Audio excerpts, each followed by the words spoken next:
चलिए हमारा अगले दर्शक हमारे साथ जुड़ गए हैं, हरीश अहमदाबाद से। हरीश, पूछिए अपना सवाल। Madam good evening. Good evening, सवाल पूछिए। मैडम मेरा क्वेश्चन था रिवर्स मॉर्गेज से रिगार्डिंग मेरे फादर का एज 61 है और हेलो जी पूछिए। मेरे फादर की एज 61 है और हमारा जो घर है वो मदर के नाम से है, तो उसको हमको रिवर्स मॉर्गेज कराने का है जी। तो उसमें कितना परसेंट तक रिवर्स मॉर्गेज होता है? प्रॉपर्टी का वैल्यूएशन अभी 30 लाख है और फादर का पेंशन आ रहा है लगभग 15,000 पर मंथ, और अगर मैं 20 ईयर के लिए उसको रिवर्स मॉर्गेज कराता हूँ तो आफ्टर 20 ईयर कितना मेरे को पे करना पड़ेगा? जी बिल्कुल। आप रिवर्स मॉर्गेज पे बेसिकली आपको क्या क्या फॉर्मेलिटीज होती हैं आपको ये भी जानना है? फॉर्मेलिटीज और एज वेल एज उसमें कोई टेक्निकल केस तो नहीं होता है, या जैसे कि सीनियर सिटीजन के पॉइंट ऑफ व्यू से डाउन टू 20 ईयर 15 ईयर उनको कोई प्रॉब्लम तो नहीं होता है?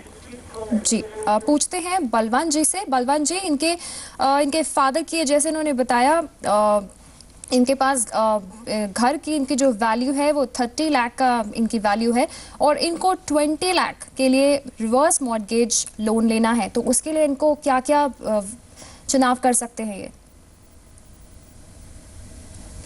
देखिए चारू, ऐसा है कि ये जो रिवर्स मॉर्गेज है वो सीनियर सिटीजन्स के लिए है और उसमें जो बोरोअर है उसकी इनकम वगैरह कंसीडर नहीं करते हैं। तो जैसे हरी जी बता रहे हैं उनकी मदर के नाम से ये प्रॉपर्टी है, तो वो अपनी मदर के नाम से भी रिवर्स मॉर्गेज लोन ले सकते हैं। रिवर्स मॉर्गेज जो लोन है उसके लिए कुछ कंडीशंस हैं।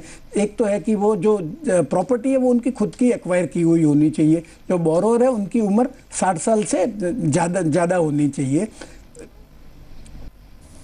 और जैसे रिवर्स मॉर्गेज में आप एक मुश्त पेमेंट भी कर सकते हैं, पर एक मुश्त पेमेंट की जो आपको 15 लाख की लिमिट है, और आप चाहे तो मंथली, क्वार्टरली या हाफ ईयरली भी पेमेंट ले सकते हैं, पर उसके लिए जो मंथली कैप है वो 50,000 रुपये से 50,000 रुपये से ज़्यादा, भले आपकी प्रॉपर्टी की वैल्यू कुछ भी हो, परंतु जो रिवर्स मॉर्गेज के अंदर आपको 50,000 रुपये ज़्यादा से ज़्यादा मंथली जो डिसबर्समेंट है वो नहीं मिलेगा। एक और बड़ी सहूलियत है कि आपको जो प्रॉपर्टी है वो प्रॉपर्टी में आप रह सकते हैं जब तक आप जिंदा रहते हैं, और आप जैसे आपके मदर के नाम के, मदर की डेथ के बाद में आपके फादर अगर जिंदा रहते हैं तो फादर जब तक जिंदा रहते हैं तब तक उस प्रॉपर्टी में रह सकते हैं। जहाँ तक कैलकुलेशन का सवाल है कि कितना रिवर्स मॉर्गेज का अमाउंट इनको मिलेगा, वो तो आपको बैंक को ही अप्रोच करना चाहिए। वो प्रॉपर्टी का वैल्यूएशन इंडिपेंडेंटली करवाएंगे और जो रेट ऑफ इंटरेस्ट है इनबिल्ट करेंगे, आपको कितनी इंस्टॉलमेंट लगेगी 20 साल में, उसकी क्या वैल्यू, फ्यूचर वैल्यू हो जाएगी, तो वो तो आपको बैंक को अप्रोच करना पड़ेगा उसके लिए।